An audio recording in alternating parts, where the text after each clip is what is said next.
अस्सलाम वालेकुम आबादगार दोस्तों मीरपुर खास जी लोकेशन ते आहियूं। हाणे मीरपुर खास जी लोकेशन ते असांखे जेके फसल मिलनि था आबादगारनि जी ॼाण जे लाइ असां उन्हनि ते वीडियोस ठाहियूं था।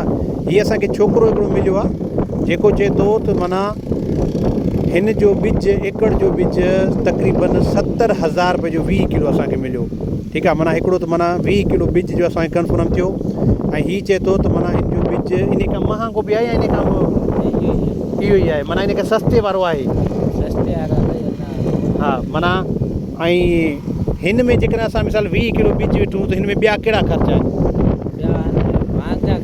भाण माना हिन खे ॾियूं सुठो भाण, यूरिया भाण जीअं ॾियूं त जल्दी थिए सही। ऐं ॿियो मिसाल असां हिन खे जेकॾहिं हिन जो घणनि हुनजो हूंदो आहे, हिन खे बंदि कयो हिकिड़ो मोबाइल खे। आबादगार दोस्तों हुनखे अची वई फ़ोन। हिन जो चवणु आहे त माना जेकॾहिं मिसाल असां हिन खे जल्दी भाण ॾींदासीं, पाणी ॾींदासीं, ख़र्चु कंदासीं, सुठी बनी हुजे, घटि में घटि 15-20 एकड़ हुजे।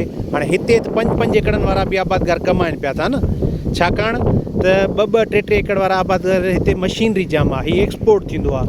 हीअ जेकॾहिं तव्हांजे इलाइक़नि में जिते बि सिंध में माना मशीनरी न हूंदी, ठीकु आहे, त उहो माना इलाइक़े में हीअ रोड गिरास कामयाबु न वेंदो। कामयाबु इन करे कोन वेंदो त हिन खे महिनत खां पोइ वरी जॾहिं हार्वेस्ट थिए हिन खे लुणींदासीं, पाण सुकाए करे जॾहिं गठड़ियूं ठहंदियूं उन जे लाइ तमामु घणी जेको आहे माना मशीनरी हूंदी आहे। मशीनरी उहा एक्सपोर्ट माना गठड़ियूं ठाहींदी आहे, उनखे मिक्स कंदी आहे। इहे खोड़ सारा हिन जा खफ़ा आहिनि। ठीकु आहे, हिन में फ़ाइदो एतिरो आहे, चवनि था त माना इहो हिकिड़ो लोब हिन जो ₹1,00,000 में वठिजे थो, घटि में घटि माना सुठो आहे। त ईअं सम्झो त माना हीअ 1.5 लख ताईं, 1,30,000 ताईं, 90,000 80,000 खां वेंदे हीअ माना ₹1,00,000 ते वञे थो। हिन ते महिनत आहे। पहिरियां माना जेको असां हिन खे ॾींदासीं फ़सुलु, माना पहिरियां पोखींदासीं त उन खां पोइ जेको आहे असांखे हीअ 40-45-50 ॾींहंनि जे अंदरि ॾींदो माना पहिरियों लोब। पोइ जेतिरो यूरिया वग़ैरह ॾींदासीं ओतिरो असांखे फ़ाइदो थींदो। हिकिड़ो दफ़ो पोखण खां पोइ हीअ छोकिरो चए थो त असां माना 5 साल हिन खे लुणंदासीं। पोइ जेतिरो हिन ते ख़र्चु कंदासीं, यूरिया पाणी वग़ैरह हिन ते महिनत कंदासीं, हर ईअं सम्झो त 25 खां 30 ॾींहं 35 ॾींहंनि जे अंदरि हिन जो लोब असां लुणंदासीं।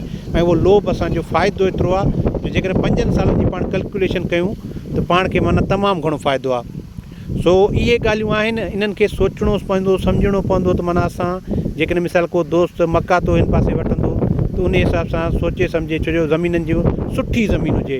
कलराटी ज़मीन ते महिनत घणी आहे, ख़र्चु घणो आहे। कलराटी ज़मीन ते ही कामयाबु कोन वेंदो। ठीकु आहे, सो इहे इन जा आहिनि रोड गिरास जा ॻाल्हियूं। उमेदु आहे तव्हांखे पसंदि आयूं हूंदियूं। ऐं हिन जी पोखी जे हवाले सां तव्हांखे ॿुधाईंदासीं त कॾहिं मतिलबु हिन जी पोखी करे उहा डिस्क्रिप्शन में लिखी छॾींदासीं। ऐं असांखे माना जेको आहे हिते मीरपुर खां वारे पासे कुझु ज़मीनदार अहिड़ा मिलिया आहिनि जिन वटि असांखे ॿिज सुठो क्वालिटी मिली थो सघे। माना जेकॾहिं असां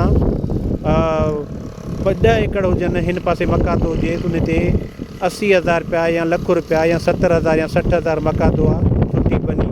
त जेतिरो मका थो थींदो माना ₹6,00,000 जेकॾहिं मका ते ॾियनि साल जा, ईअं सम्झो त असांखे घटि में घटि ₹6,00,000 ॿिया ख़र्च जा बि हुजनि।